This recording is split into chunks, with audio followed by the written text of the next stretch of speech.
Hello mga ka-RSBSA! Nandito po tayo ngayon sa second day ng PAC distribution. Para sa Municipality of Pili, dito pa din sa covered court ng Department of Agriculture Regional Field Office 5. Ang programang ito ay inisyatibo ng ating Pangulo upang magbigay ng agarang tulong sa ating mga magsasaka. Pero, paano nga ba ang proseso ng pag-claim ng ayudang ito? Tara, at ituturo ko sa inyo sa loob lamang ng 3 easy steps.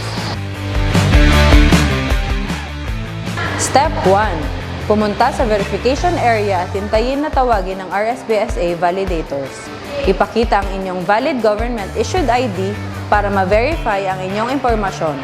Sa pamamagitan ng OnlyPAC, website ng RSBSA Bicol, mas mabilis ang verification process. Kapag verified na, makakatanggap kayo ng RSBSA payout slip. Step 2. Magtungo sa inyong designated payout station at maghintay sa waiting area. Kapag natawag na, pipirma kayo sa payout form. Step 3. Kapag tinawag ng cash out officer, i-check ang inyong payout form at matatanggap na ninyo ang inyong financial assistance.